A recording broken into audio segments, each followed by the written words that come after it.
Assalamualaikum warahmatullahi wabarakatuh. Bulan penuh berkah telah tiba.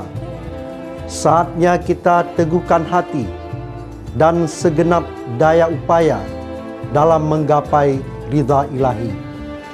Saya Amiruddin, PJ Wali Kota Banda Aceh, atas nama pribadi, keluarga, dan segenap jajaran pemerintah Kota Banda Aceh mengucapkan marhaban ya Ramadan. Mohon maaf lahir dan batin.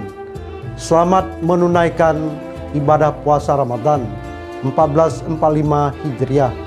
Wassalamualaikum warahmatullahi wabarakatuh.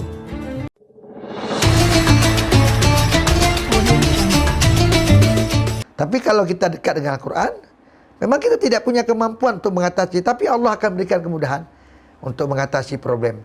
Ini Banda Aceh alhamdulillah dalam kepemimpinan Pak PJ kita sekarang banyak sekali kemudahan yang Allah berikan sehingga khususnya lah pegawai negeri dan masyarakat kita nampak lebih relatif lebih sejahtera, lebih bahagia.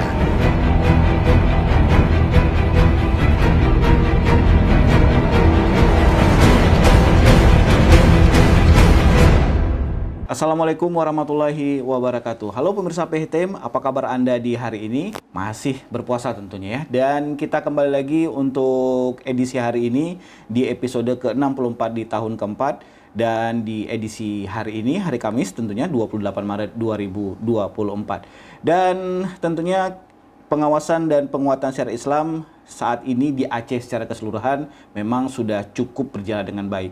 Dan bagaimana sebenarnya kanun Aceh ini atau pelaksanaan syariat Islam ini cukup mengkhawatirkan atau sudah sesuai harapan atau mungkin juga masih perlu peningkatan. Dan sebenarnya bagaimana juga syariat Islam khususnya di Kota Banda Aceh, apakah memang sudah berjalan dengan baik? Dan ada lembaga sendiri atau ada dinas sendiri yang memang mengurusi atau yang memang mengejarkan ya program-program syariat Islam, dan apakah memang Dinas Syariat Islam Kota Banda Aceh hanya sebagai lembaga pengawas atau sebagai lembaga pelaksana. Dan sama-sama kita ketahui bahwa pada sesuai dengan Perda Peraturan Daerah Nomor 6 Tahun 2014 bahwa dimulailah atau dikeluarkannya peraturan daerah tentang hukum pidana yang mengatur tentang khamar, maisir, dan juga khalwat. Nah, bagaimana ketiga unsur ini di Banda Aceh? Apakah memang sudah berjalan dengan baik? Dan di studio kita telah hadir narasumber, yaitu siapa lagi kalau bukan Kepala Dinas Syariat Islam Kota Banda Aceh, Bapak Ridwan SAG MPD. Assalamualaikum Pak. Waalaikumsalam warahmatullahi wabarakatuh. Apa kabar ini Pak? Sehat Pak ya? Puasa harus sehat. Harus sehat Pak. Tetap semangat juga Pak ya? Semangat lahir, sehat batin. Dakwah juga tetap ya Pak? Dakwah terus, insya Allah mudah-mudahan. Nah, seperti pengantar saya tadi nih Pak, Ya. di Kota Banda Aceh, mungkin bisa dijelaskan sedikit lah Pak, sebenarnya tugas atau fungsi, tugas pokok dan fungsi dari Dinas Syariat Islam ini sebenarnya apa saja? Kerjanya apa saja nih Pak? Baik. Terima kasih. Jadi Dinas Syariat Islam Kota Banda Aceh, tugas utamanya adalah membantu pemerintah Kota Banda Aceh dalam penyelenggaraan kehidupan beragama, khususnya mengaktualisasikan, mengimplementasikan kanun syariat Islam yang sudah ditetapkan. Nah, kita dalam hal ini fokus kepada akidah, syariah, dan adab ataupun syiar-syiar Islam. Nah, di dalam programnya Dinas Syariat Islam Kota Banda Aceh memiliki 3 program besar. Yang pertama adalah peningkatan pemahaman pengamalan masyarakat terhadap syariat Islam. Bagaimana meningkatkan pemahaman, bagaimana meningkatkan pengamalan masyarakat kita terhadap syariat Islam. Karena kalau tidak mengetahui, tidak memahami, bagaimana dia memiliki kemampuan untuk mengamalkan. Nah, jadi ini sangat penting kita lakukan sehingga masyarakat kita dapat meningkat pengetahuannya tentang syariat, kemudian meningkat kesadarannya tentang syariat, dan yang paling penting meningkat pengamalannya terhadap syariat. Yang kedua, memperkuat regulasi. Jadi regulasi-regulasi yang belum ini itu akan terus kita kembangkan agar hukumnya itu bisa searah dengan perkembangan masyarakat kita. Jadi pembinaan regulasi itu penting, peraturan-peraturan agar masyarakat dapat dikontrol ya. Dan yang ketiga adalah pembinaan dan pengawasan syariat. Jadi kalau tidak dibina, tidak diawasi, ini juga syariat tidak akan berjalan. Maka kita melakukan upaya pembinaan, dan pengawasan. Pembinaannya kita laksanakan melalui usaha dakwah, sedangkan pengawasannya kita ada muhtasib kampung yang 90 kampung. Mereka akan mengawasi perkembangan masyarakat kita dalam konteks pengamalan syariat atau pelanggaran syariat. Nah itu. Jadi ini sangat penting dilakukan agar tujuan kita, masyarakat kita itu yang bersyariat itu akan terus tumbuh berkembang sehingga menjadi kota yang betul-betul bisa mengamalkan syariat secara sempurna. Karena amanah daripada kanun itu adalah memerintahkan pemerintah Aceh untuk melaksanakan syariat Islam secara kafah. Kafah itu artinya semua lini, semua sektor, semua dimensi harus berlandaskan syariat Islam. Nah, kita bersyukur juga sekarang ekonomi kita sudah ekonomi syariat. Nah, sekarang sudah ada LKS, Lembaga Keuangan Syariat. Banda Aceh alhamdulillah sudah ada lembaga Dewan Pengawas Syariat yang mengawasi semua lembaga keuangan syariat yang ada beroperasi di Kota Banda Aceh. Harus semuanya sesuai dengan prinsip-prinsip syariat. Ini sangat mengembirakan kita. Kenapa? Karena sektor ekonomi juga harus syariat. Jadi jangan kita berpikir syariat ini cuma ngaji, puasa, sholat, ya. Tapi dalam bidang ekonomi juga kita harus syariat supaya berkah dan pertumbuhan ekonomi akan menjadi lebih baik dan kita mendapatkan keberkahan. Karena ketika kita mencari rezeki tidak sesuai dengan syariat Islam juga, itu akan berpengaruh kepada kehidupan pribadi kita secara fisik, juga akan berpengaruh kepada kehidupan kita secara mental. Mudah-mudahanlah negara kita ataupun Kota Banda Aceh ini akan menjadi kota yang bahagia, sejahtera, yang Allah katakan la fatahna alaihim barakatim minas sama'i wal ardh. Jadi Allah turunkan keberkahan dari langit, Allah pancarkan keberkahan dari bumi. Kenapa? Karena penduduknya beriman dan bertakwa. Nah, iman dan takwa ini tentunya implementasi dari keseluruhan nilai-nilai syariat Islam yang diaplikasikan oleh masyarakat Kota Banda Aceh. Itu impian dan harapan kita ke depan. Jadi tugas Dinas Syariat Islam bukan hanya mengurusi 3 ya, kamar, maisir, dan banyak juga sekali. kalkot Jadi, itu ya, Ustaz? termasuk ekonomi, termasuk semuanya itu diurus oleh Dinas Syariat Islam. Termasuk juga narkoba. Iya.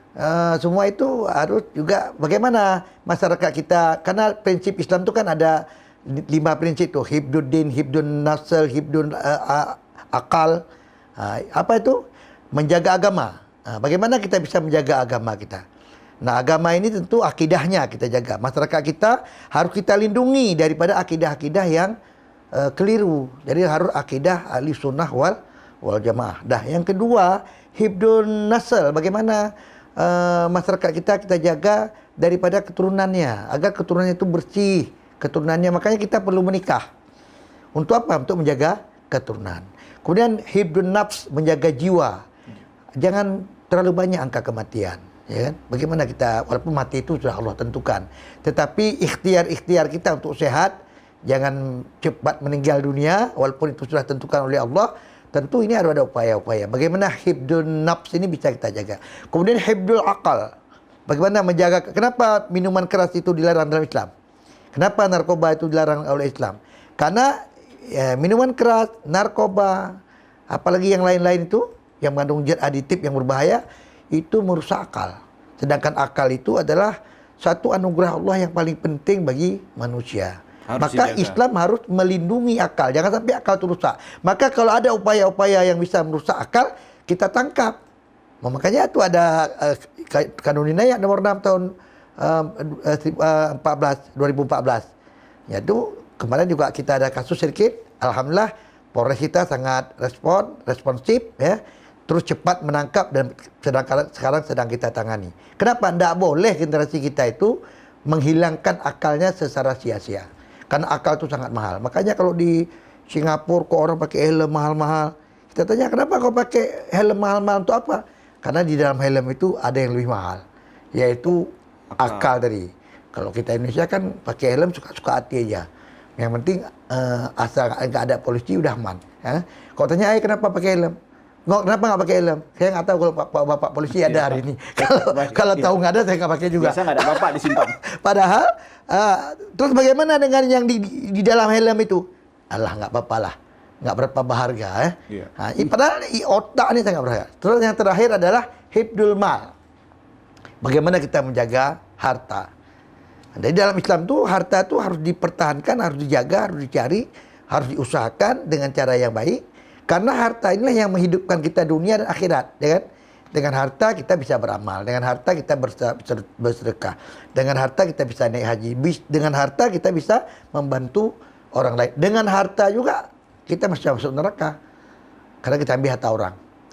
Maka dalam Islam hifdzul mal itu juga menjadi hal yang penting. Jadi al-maqasid al-khamsah ini ada 5 prinsip Islam ini, itu yang harus kita jaga benar, dan itu sebenarnya yang disebut dengan Islam kafah, 5 prinsip dasar ini. Dan itu betul-betul pemerintah sebagai penanggung jawab pelaksanaan syariat Islam secara kafah itu harus mengimplementasikan 5 prinsip dasar Islam tadi. Dan itu tugas Pemko sebenarnya, tugas pemerintah Kota Banda Aceh, apakah Dinas Syariat Islam, apakah Dinas Perdagangan, Dinas Industri, kemudian Dinas Pertanian, Dinas Olahraga, Pariwisata, itu nggak boleh terlepas dari bingkai 5 hifdzul prinsip daripada maqasid al-khamsah syariah itu. Seperti itu deh. Baik, terima kasih Pak. Ya. Dan pemirsa tentunya Anda juga sering mendengar, apalagi sosial media saat ini juga cukup kencang ya Pak. Nah, bagaimana sih sebenarnya mungkin non-muslim atau mungkin juga banyak isu-isu yang beredar bahwa ternyata Banda Aceh ini cukup mengerikan dengan syariat Islamnya. Sebenarnya seperti apa ini Pak? Mungkin Bapak bisa jelaskan karena memang yang dipahami adalah hukum cambuk. Nah, ternyata kan memang bukan hanya itu. Nah, apa yang akan dilakukan? Yang harus kita pahami, hukum cambuk itu adalah satu perlindungan. Ya, hukum itu kan melindungi. Kenapa hukum itu kita sebut melindungi? Supaya tidak dilakukan oleh orang lain lagi. Ya, konsekuensinya itu. Kenapa dicambuk? Karena untuk melahirkan efek jerah agar orang lain tidak melakukannya. Kenapa itu dilarang? Karena itu berbahaya. Nah, seperti misalnya kenapa narkoba itu ditangkap? Karena dia berbahaya bagi masyarakat. Jadi sebenarnya menangkap orang yang membawa narkoba, apakah ngeri? Nggak ngeri, itulah penyelamatan bagi generasi muda kita. Jadi harus kita pahami bahwa penegakan hukum syariat itu bukan sesuatu yang mengerikan, tapi sesuatu yang menjaga keindahan. Karena kalau itu tidak kita lakukan, akan melahirkan kengerian-kengerian berikutnya. Coba bayangkan, kalau narkoba dibiarkan, kalau minuman keras dibiarkan, perkelahian dalam rumah tangga dan sebagainya, perbuatan-perbuatan dosa lainnya akan muncul. Kenapa? Induk daripada maksiat itu adalah minuman keras. Kalau sudah minum, itu dia bisa membunuh, dia bisa memukul, dia bisa macam-macam bisa dilakukan. Makanya Islam datang itu melindungi masyarakat. Jadi sebenarnya hukum itu adalah perlindungan. Nah, apa yang ditakutkan? Sebenarnya hukum Islam ini sangat simpel. Misalnya kalau dia minuman arak, ya, dia cambuk 40 kali. Daripada masuk penjara 3 bulan, 40 kali 1, 2, 3, 4, 5, 6, 7, 8, 9, 10, 40. Udah pulang ke rumah, besok bisa cari rezeki lagi. Tapi kalau di penjara sampai 3 bulan, 4 bulan, bagaimana akses ekonomi, bagaimana akses keluarga, bagaimana akses sosial? Wah, banyak sekali kan. Sebenarnya hukum Islam ini sangat praktis, sangat mudah, dan saya pikir efeknya sangat efektif. Ya. Kenapa? Karena kalau orang dicambuk depan umum, cukup sekali dia. Mungkin dia tidak akan mau lagi. Malah, kasih loh cikgu. Malu siapa? Bukan dia aja malu, malu keluarganya, malu anaknya, malu ini. Akhirnya efek ini dapat membentengi masyarakat kita untuk tidak melakukan perbuatan yang sama. Nah, apabila misalnya hukum-hukum ini, jarimah-jarimah ini tidak dilakukan oleh masyarakat, apa yang akan terjadi? Kan keindahan, kenyamanan, kebahagiaan. Nah, kenapa hukum itu dibuat? Karena untuk menjaga keindahan tadi. Kenapa KDRT itu dilarang? Kekerasan dalam rumah tangga. Karena ada orang yang terluka dari KDRT itu. Nah, kalau KDRT itu tidak terjadi, kan nggak ada yang terluka. Nah, jadi pemerintah, hukum, itu kita tegakkan dalam rangka melindungi masyarakat jangan sampai terluka. Kalaupun sudah terluka, jangan sampai bertambah lagi korban-korban berikutnya. Nah, jadi seperti orang-orang beragama lain di Aceh, welcome, silakan datang kemari. Lihatlah di Banda Aceh ini, nggak ada kok kita menghukum orang-orang yang beragama lain ya. Kenapa? Karena kita menghormati agama lain juga. Tapi mereka juga harus saling menghormati juga apa yang kita lakukan di sini. Kan ada pepatah tuh, di mana bumi dipijak, di situ langit dijunjung. Kalau kita ke Singapura kan nggak boleh merokok sembarangan. Ya. Tapi kalau balik ke Indonesia di mana aja boleh. Menarik sekali tentunya. Ya pemirsa, tentunya semakin menarik perbincangan kita untuk saat ini, dan berbicara masa tadi Bapak juga sudah mengatakan bahwa supaya generasi masa depan akan menjadi lebih baik. Nah, yang upaya apa yang sudah dilakukan oleh Dinas Syariah Islam khususnya untuk membentengi atau mungkin ada pendidikan-pendidikan khusus untuk generasi muda saat ini? Ya. Jadi kita di Kota Banda Aceh membagi 3 segmentasi sasaran dakwah kita. Yang pertama, masyarakat umum yang kita laksanakan safari dakwah minal masjid ilal masjid, dari masjid ke masjid secara bergilir. Sasarannya adalah masyarakat umum. Tujuannya agar meningkatkan kesadaran masyarakat kita.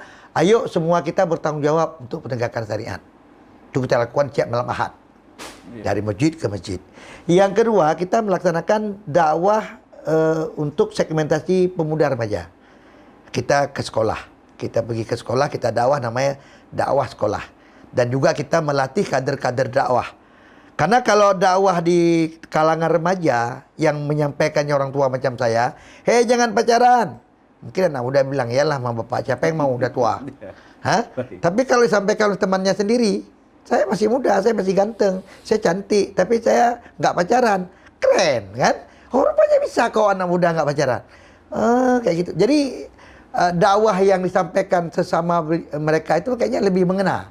Jadi kami mencoba untuk menghadirkan kader-kader dakwah. Di sekolah kita latih kader-kader dakwah sekolah, kemudian kader-kader dakwah di kampung, itu kita latih supaya apa? Supaya mereka nanti jadi generasi kita sekaligus membackup dai-dai yang sudah ada sekarang.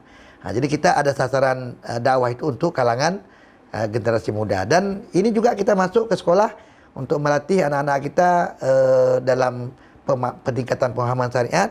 Untuk puasa kali ini kita bekerjasama dengan SMP 6 untuk tasjid mayat dan juga untuk kaderisasi mereka bisa menjadi dai-dai ke depan sebagai duta kita di sekolah untuk melaksanakan usaha dakwah. Kemudian segmentasi yang ketiga, ibu-ibu. Ibu-ibu ini penting karena rupanya pengambil keputusan membeli, tidak membeli, melakukan, tidak melakukan, bukan bapak sebenarnya. Ibu. Bukan juga anak, ibu. Jadi kalau ibu bilang kita hari ini telur, ya telur makanannya. Makan ada yang si telur terus kan. Kemarin telur, hari ini telur, besok telur. Itu keputusannya ada pada ibu. Kita membeli ini, membeli itu ibu. Nah, jadi kita ingin ibu ini juga menjadi sasaran dakwah kita. Bagaimana ibu-ibu ini kita berikan muatan pemahaman syariat yang baik sehingga dia bisa memfungsikan dirinya sebagai madrasatul ula, sebagai pendidik utama. Karena sebenarnya tugas pokok yang paling penting ibu sebagai pendidik utama. Kalau ayahnya mencari rezeki dan sebagai kepala keluarga, ibunya adalah sebagai pendidik keluarga. Sebenarnya porsi itu sudah Allah berikan kepada ibu. Karena ibu itu Allah berikan kemampuan mengeluarkan kosakata kan sehari sampai 20.000. Jadi kalau ibu yang merepet, itu ibu yang sangat ibu banget. Kalau ibu yang diam aja itu udah agak diragukan ibu. Perlu dicurigai. Perlu dicurigai. Apa dia masih perempuan atau tidak? Nah, jadi fitrah dia sebagai orang yang suka bicara harus dimanfaatkan dengan memberikan muatan-muatan keagamaan. Jangan sampai 20.000 kosakata yang keluar setiap hari, kamu jahat, kamu ini. Akhirnya anaknya jadi jahat. Tapi kalau misalnya 20.000 kosakata itu keluarnya anak metua lagak macam orang Aceh zaman dulu, mana ada bilang anak jahat? Semua bilang anak metua tak anak lon, ya Allah, cukup luar biasa. Padahal marah di dalam hati. Marah, tapi marahnya metua. Makanya kita walaupun bandel-bandel tetap metua. Itu berkat doa dari ibu-ibu kita yang marah. Nah, marahnya positif. Cuma mana sekarang? Marahnya kan menggunakan kebun binatang. Akhirnya anaknya secara tidak sadar perilakunya seperti yang dia doakan. Jadi ibu menjadi sasaran dakwah kita. Maka 3 segmentasi ini coba kita kolaborasikan dan kita coba formalisasikan sehingga dengan demikian akan terbangun satu suasana di mana ibu sebagai pengambil keputusan tadi, anak, orang tua semuanya bisa saling bersama-sama bersinergi untuk mewujudkan masyarakat yang bersyariat. Kita berharap Banda Aceh bisa menjadi kota tertib syariat. Ya. Tertib syariat itu sangat indah sekali. Jadi tidak ada lagi orang yang merugikan orang lain. Walaupun itu tetap ada, tapi mungkin intensitasnya kecil. Kita meminimalisir lah ya, pelanggaran-pelanggaran syariat itu. Kenapa? Setiap pelanggaran yang kita lakukan sebenarnya kita sedang melawan Allah. Dan bahaya kita melawan Allah ya. Maka hendaklah kita usahakan ketaatan dan kepatuhan kita agar apa? Agar Allah merestui kehidupan kita. Allah memberkahi kehidupan kita. Jadi keberkahan hidup itu tergantung kepada bagaimana kita menyiapkan diri untuk taat dan patuh kepada Allah. Karena hakikat daripada syukur, taat beribadah kepada Allah. Nah, kalau limpahan rahmat yang Allah berikan kepada kota Banda Aceh seperti sekarang ini, sudah sewajarnya lah kita terus lebih bersyukur kepada Allah dibandingkan dengan orang-orang lain yang sedang berperang sekarang, ekonominya sedang susah. Tapi Banda Aceh ini kan alhamdulillah lah, tingkat inflasi kita pun sudah sangat baik ya. Nah, jadi ini satu gambaran bahwa masyarakat yang sudah menuju kepada kehidupan yang bersyariat, insyaallah keberkahan itu akan Allah berikan kepada kita. Amin. Nah, Baik Pak, terima kasih Pak. Dan tentunya buat Anda pemirsa, kita masih tetap bersama Pak Ridwan SHG MPD yang juga merupakan Kepala Dinas Syariat Islam Kota Banda Aceh. Dan dengan tema pengawasan dan juga penguatan syariat Islam. Dan ada hal yang menarik lagi nih Pak. Tadi sudah disampaikan bahwa ternyata ada upaya-upaya untuk memberikan edukasi-edukasi atau juga regenerasi kepada generasi muda.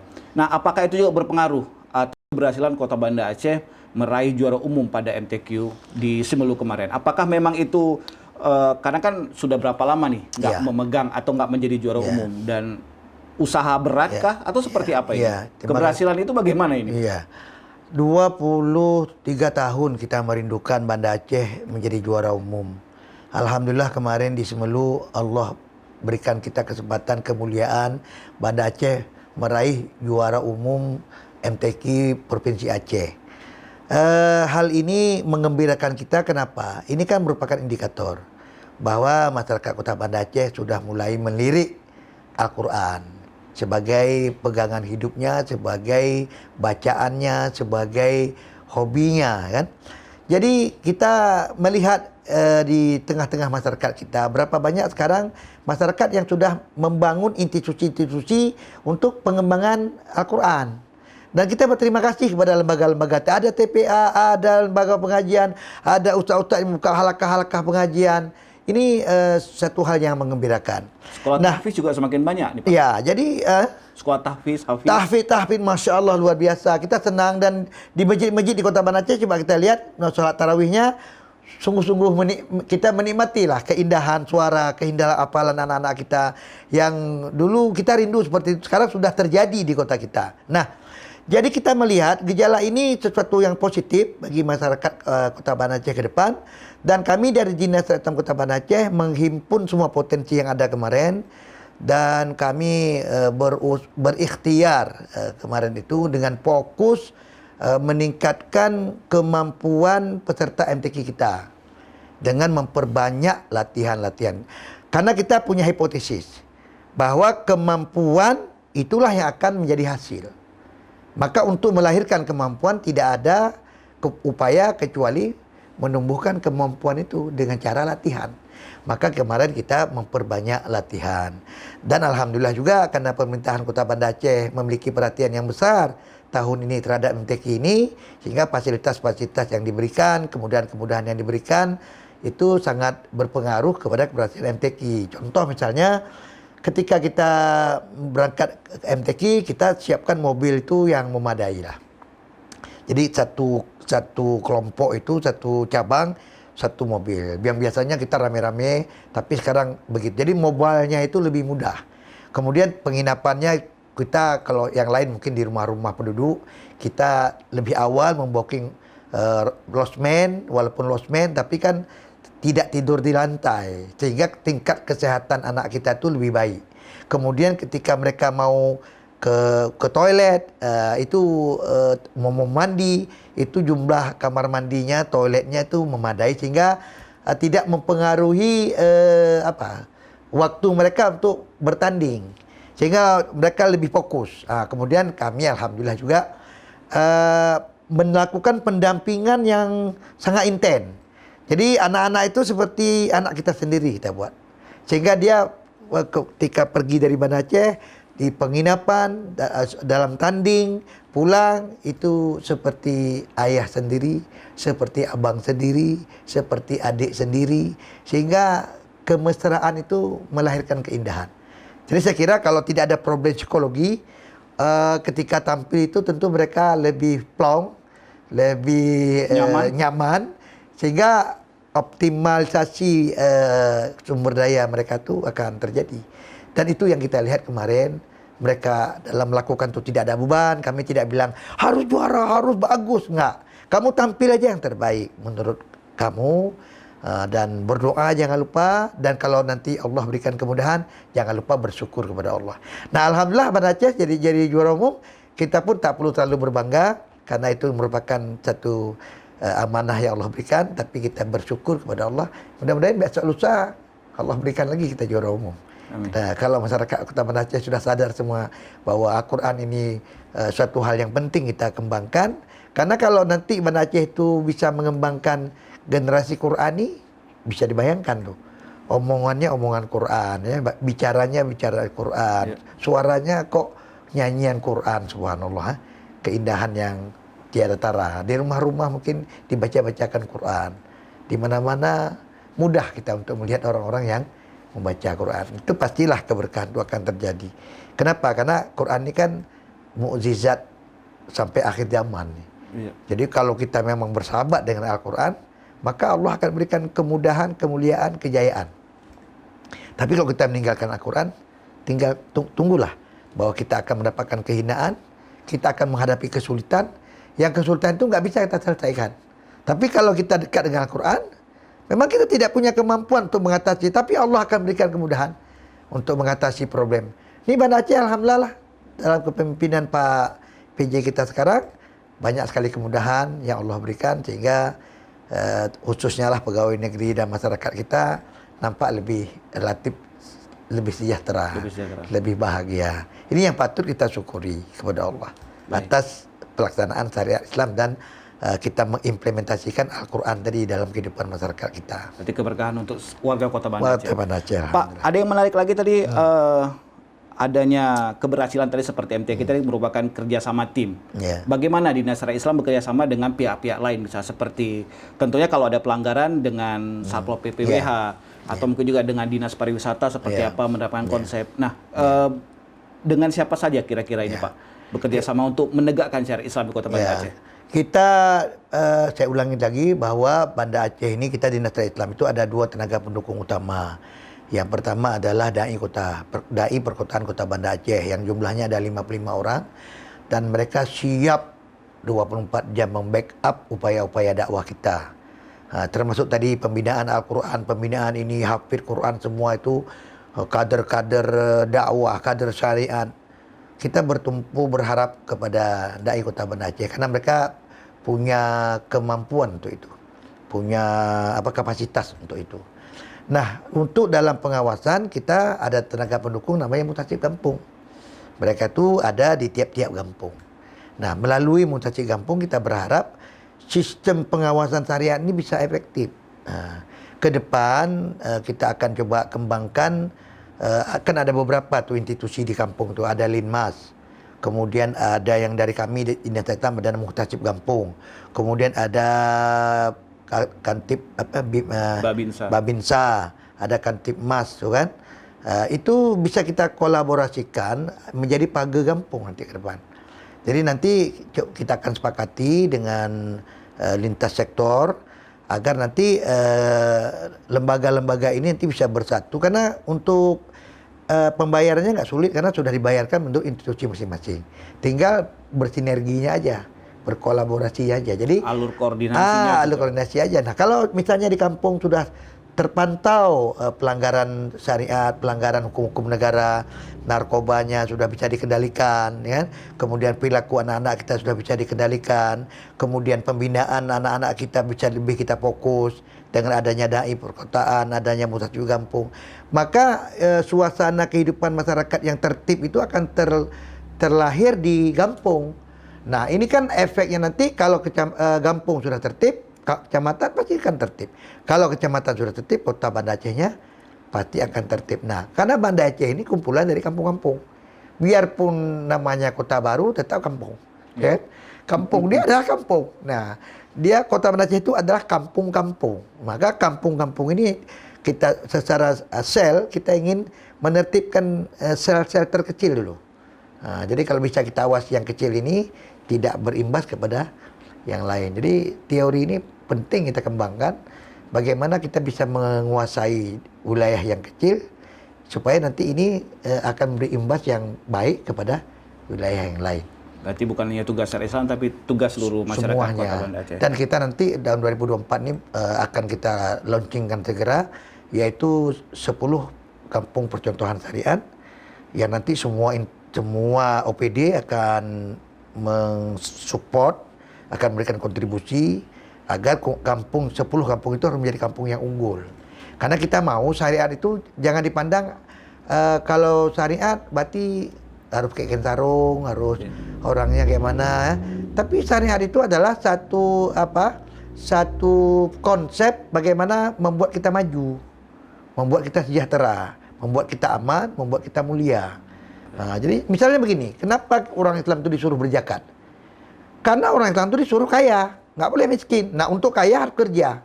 Nah, kerja apa? Nah, kerja yang produktif. Boleh juga kerja mencuri, meminta sedekah. Bisa saja, tapi meminta sedekah itu membuat dia hina kan?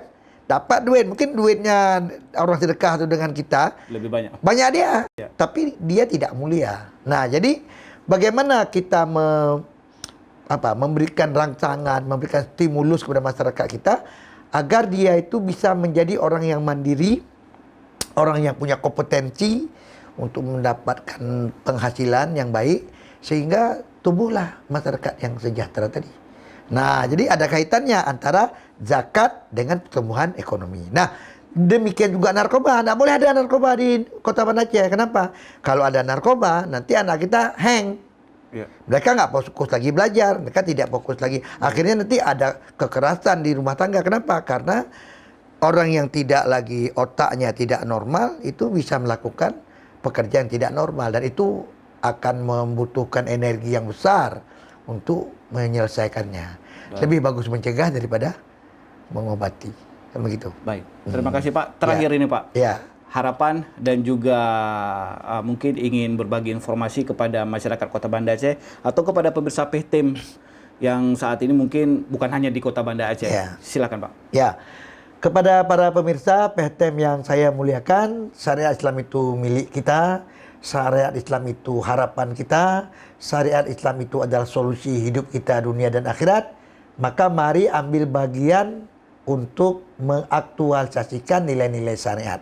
Caranya bagaimana? Mari kita pelajari syariat kita, mari kita pahami syariat kita, mari kita laksanakan, aktualisasikan nilai-nilai syariat dalam kehidupan kita.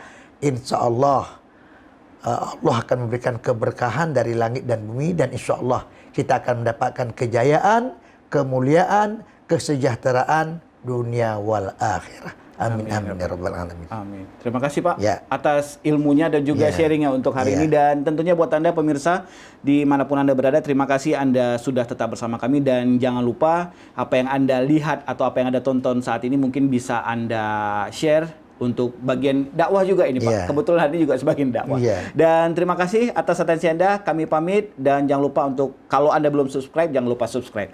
Terima kasih, kami pamit. Selamat berpuasa. Wassalamualaikum warahmatullahi wabarakatuh. Waalaikumsalam.